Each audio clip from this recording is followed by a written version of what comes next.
Hello friends, ఎలా ఉన్నారు? ఈరోజు మనము స్టెల్ ఫైబర్ ఓఎన్యూలో స్టాటిక్ ఐపీ మోడ్ని ద్వారా ఇంటర్నెట్ని ఎలా కాన్ఫిగరేషన్ చేయాలనేది అయితే తెలుసుకుందాము. ముందుగా డిఫాల్ట్ ఐపీ అడ్రస్ని అయితే ఎంటర్ చేద్దాము. డిఫాల్ట్ ఇలా స్టెల్ ఫైబర్ పేజ్ అయితే వచ్చింది. ఇక్కడ యూజర్ నేమ్ పాస్వర్డ్ అయితే ఇద్దాము.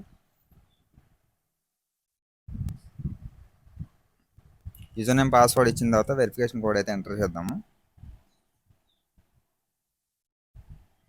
సో నేను వెరిఫికేషన్ కోడ్ ఎంటర్ చేసి కన్ఫర్మ్ క్లిక్ చేశాను. నాకైతే ఇలా పేజ్ అయితే ఓపెన్ అయింది. సో మనం స్టాటిక్ ఐపీ మోడ్లో ఇంటర్నెట్ని కాన్ఫిగరేషన్ చేయడానికి మనం ఫస్ట్గా చేయాల్సింది ఏంటంటే నెట్వర్క్ ట్యాబ్లోకి రావాలి. మనం స్టాటిక్ ఐపీలో చేయాలన్నా, డిహెచ్సిపిలో చేయాలన్నా, ట్రిపుల్ పీలో చేయాలన్నా, బ్రిడ్జ్ మోడ్లో చేయాలన్నా సరే ఎక్కడ నుంచే చేయొచ్చు. ఆల్రెడీ ప్రీవియస్ వీడియోలో మనం ట్రిపుల్ పీ మోడ్ని చూసాము. సో ఇప్పుడు మనం ఏం చేద్దామంటే స్టాటిక్ ఐపీ మోడ్ అయితే చూద్దాము. తర్వాత బ్రిడ్జ్ మోడ్లో ఎలా కాన్ఫిగరేషన్ చేయాలో కూడా చూద్దాము. ఓకే, సో దానికోసం ఫస్ట్ IPv4 అని సెలెక్ట్ చేసుకోండి. ఇక్కడ PPOP ఉంది చూసారా, ఇక్కడ తీసేసి స్టాటిక్ అని పెట్టుకోండి. క్రియేట్ వ్యాన్ కనెక్షన్ పెట్టుకోండి. సర్వీస్ లిస్ట్ వచ్చేసి ఇంటర్నెట్ అనేది అయితే పెట్టుకోండి. తర్వాత పోర్ట్స్ని అయితే బైండ్ చేసుకోండి. LAN 1, LAN 2, LAN 3, LAN 4 మీ రిక్వైర్మెంట్ని బట్టి అయితే పోర్ట్స్ని అయితే బైండ్ చేసుకోండి. ఓకే, సర్వీస్ లిస్ట్ ఇంటర్నెట్ అని పెట్టుకోండి. VLAN మోడ్ వచ్చేసి ట్యాగ్ పెట్టుకోండి. ఇన్ కేస్ మీకు స్టాటిక్ ఐపీ అనేది విత్ VLANతో వచ్చింది అనుకోండి, VLAN పెట్టుకోండి. వితౌట్ VLAN అనుకోండి, ఇక్కడ జస్ట్ ట్రాన్స్పరెంట్ అని పెట్టుకొని ఇచ్చేయచ్చు అనమాట. సో నాకు VLANతో వస్తుంది కాబట్టి నేనేం చేస్తున్నాను, నాకు ట్రాన్స్పరెంట్ మోడ్లో వస్తుంది, వితౌట్ VLANతో వస్తుంది అనమాట. సో అప్పుడు నేనేం చేస్తున్నాను అంటే వితౌట్ VLAN కింద నేను జస్ట్ ట్రాన్స్పరెంట్స్ అని పెట్టేశాను. ఇక్కడ వచ్చేసి నేను IP అడ్రస్ అయితే ఇవ్వాల్సి వస్తుంది. నేను టెస్టింగ్ కోసం ఒక IP అడ్రస్ అయితే ఇస్తున్నాను. తర్వాత వచ్చేసి సబ్నెట్ మాస్క్ అయితే ఇచ్చాను. /24 అనమాట ఇది పూలు. ఓకే,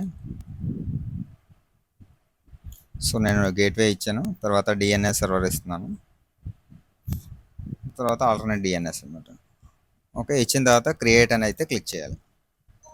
ఓకే, మీరు క్రియేట్ అని ఎప్పుడైతే క్లిక్ చేశారో ఇది ఒక సర్టెన్ టైం అంటే ఒక 5 or 10 seconds తీసుకుని అయితే ఇది కనెక్ట్ అవుతుంది. మనకి కనెక్ట్ అయింది లేనిది ఎలా చెక్ చేయాలంటే ఇక్కడ స్టేటస్ పేజ్కి అయితే రావాల్సి వస్తుంది. స్టేటస్ పేజ్లోకి వచ్చిన తర్వాత నెట్వర్క్ ఇన్ఫర్మేషన్ చూసారా, ఇది క్లిక్ చేస్తే చూడండి ఇక్కడ మన ఇచ్చిన IP address, DNS, connection status వచ్చేసి కనెక్టెడ్. సో మనం ఇచ్చిన IP అడ్రస్ ద్వారా అయితే ఇంటర్నెట్ అయితే యాక్సెస్ వస్తుంది. ఒకవేళ ఇంటర్నెట్ వస్తుంది లేనిది చెక్ చేసుకోవాలనుకోండి, కమాండ్ ప్రాంప్ట్ ఓపెన్ చేసి కూడా చెక్ చేసుకోవచ్చు. విండోస్ బటన్ పట్టుకొని R క్లిక్ చేస్తే మీకు కమాండ్ ప్రాంప్ట్ ఓపెన్ అవుతుంది. Ping space 8. మన రిక్వెస్ట్ గూగుల్కి అయితే పింగ్ పెడదాము. Ping space 8.8.8.8. ఓకే, పింగ్ పెడితే పింగ్ అయితే రీచబుల్ వస్తుంది. ఇది మనం ఓఎన్యూ నుంచి కూడా చెక్ చేసుకోవచ్చు అనమాట.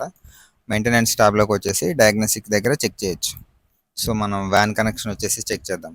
ఆల్రెడీ ఇంతకుముందు చేసాం కదా, దాన్ని సెలెక్ట్ చేసుకున్నాము. ఇక్కడ యూట్యూబ్ని అయితే పింగ్ చేద్దాం. సో ఇక్కడ మనకి రిప్లై కనపడుతుంది చూడండి. ఓకే, ఇదిగో చూడండి రిప్లై వచ్చింది కదా. సో ఇంటర్నెట్ అయితే కాన్ఫిగరేషన్ అయిపోయింది అనమాట.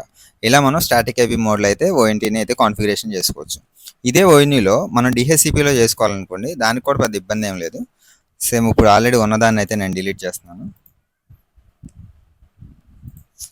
డిలీట్ చేశాను. ఓకే, ఇక్కడ స్టాటిక్ అని పెట్టాను చూసారా, స్టాటిక్ దగ్గర DHCP అని పెట్టేసుకొని ఇక్కడ సర్వీస్ లిస్ట్ దగ్గర ఇంటర్నెట్ పెట్టుకొని ఇక్కడ సేమ్ పోర్ట్స్ని అయితే బైండ్ చేసుకోవడం. అంటే ఏ పోర్ట్స్ కావాలో ఆ పోర్ట్స్ మీ రిక్వైర్మెంట్ దగ్గర పోర్ట్స్ని ఫిల్ చేసుకొని బైండ్ చేసుకొని ఇక్కడ మీరు ఇన్ కేస్ అన్ట్యాగ్ మోడ్లో వస్తే అన్ట్యాగ్, ట్రాన్స్పరెంట్ మోడ్లో వస్తే ట్రాన్స్పరెంట్, ట్యాగ్ మోడ్లో వస్తే ట్యాగ్, ఏదైతే అది మీరు సెలెక్ట్ చేసుకొని ట్యాగ్ అనుకోండి VLAN ID సమ్ ఏదో ఒకటి ఇవ్వండి. సమ్ అంటే మీకు VLAN ఏదైతే వాళ్ళ ISP ఇస్తున్నారో ఆ VLAN ID ఇచ్చేసి క్రియేట్ అయితే క్లిక్ చేయండి. నేను ఇది టెస్టింగ్ పర్పస్లో ఇచ్చాను. నాకు ఈ VLAN ID మీద DHCP అయితే ఏం అసైన్ అవ్వదు. నేను టెస్టింగ్ కోసం మీకు జస్ట్ నార్మల్గా పెట్టాను, ఇలా చూపించడం కోసం. సో ఇలా DHCPలో అయితే కాన్ఫిగరేషన్ చేసుకోవచ్చు. దీన్నే బ్రిడ్జ్ మోడ్లో చేసుకోవాలనుకోండి, ఉన్నదాన్ని ఒకసారి మళ్ళీ డిలీట్ చేద్దాం. ఇక్కడికి వచ్చిన తర్వాత DHCP కింద అన్నిటికంటే కింద బ్రిడ్జ్ ఉంది చూసారా, బ్రిడ్జ్ అని అయితే సెలెక్ట్ చేసుకోండి. క్రియేట్ వ్యాన్ కనెక్షన్ అయితే చూసుకోండి. బ్రిడ్జ్ మోడ్ మనం బ్యాంక్ లీజర్ లైన్కి వాటికి ఇస్తాం కాబట్టి మనం ఏ పోర్ట్ కావాలో ఆ పోర్ట్ సెలెక్ట్ చేసుకుంటాం. ఇక్కడ ఇంటర్నెట్ దగ్గర ఇంటర్నెట్ అని పెట్టుకోవచ్చు, లేదా అదర్ అని పెట్టుకోవచ్చు. బ్రిడ్జ్ మోడ్లో పెట్టినప్పుడు కంపల్సరీగా ట్యాగ్ చేస్తాం కాబట్టి VLAN IDs. సో ఇప్పుడు నేను ఒక 1785 అనే VLAN బ్రిడ్జ్ మోడ్లో ఇవ్వాలనుకుంటున్నాను. సో 1785 అనేది అయితే క్లిక్ చేశాను. బ్రిడ్జ్ మోడ్లో మనకి ఎప్పుడు వైఫైని యాక్సెస్ చేయం కాబట్టి నేను వైఫైని అయితే క్లిక్ చేయలేదు. సో ఇలా అయితే క్లిక్ చేసి క్రియేట్ అయితే చేశాను.